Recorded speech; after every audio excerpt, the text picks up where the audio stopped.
Hi guys! Welcome to my video again. For this video guys, papakita ko sa inyo ang kanyang bagong house. Pinagawa ko dyan sa aking katropa sa may bayan. Mga 5,000 pesos lang yan. Solidong solido guys.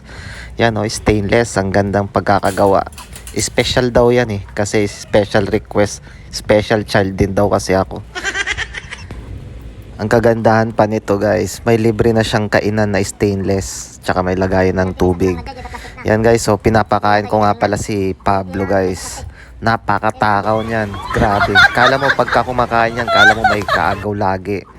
Yung tipong nagmamadali. Kala mo may mga 10 aso siyang kaagaw. Ganyan yan tingnan mo. Rinaratrat niya ng nararatrat yung kainan niya. Kulang na lang mabutas yung kanyang kainan guys. At guys, bigyan ko lang kayo ng konting idea regarding dito sa Bull Terrier. Ito nga palang Bull Terrier guys, passionate yan sa may-ari. At saka napakaligalig niyan guys. Kaya dapat yan, araw-araw pinapasyal. Parang ine-exercise para mabawasan yung kanyang ligalig guys. Kasi talagang itong aso na to kung sabihin na natin nagala, kumbaga sa tao napakagala.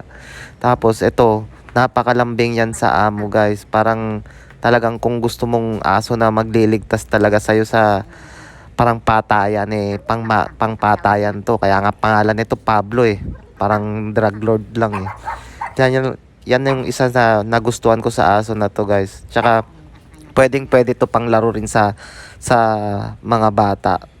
Basta ang parang pinaka trademark nito, maligalig, matakaw, gusto lagi galaw ng galaw. Kaya bagay na bagay sa mga batang malilikot yan kasama niya. Yan sinasabi ko yan ng pagkain. Favorite niya yan guys. Ang tingin niya dyan parang KitKat Yan tingnan mo. Sige, subukan mong kunin. Hola. Ginigigil ko yan guys. Yan. Paborito niya yan guys. Kahit magpakamatay yan. Tignan mo naman yung itsura Kahit ng pangit-pangit na ng itsura niya habang kinukuha niya yung buto.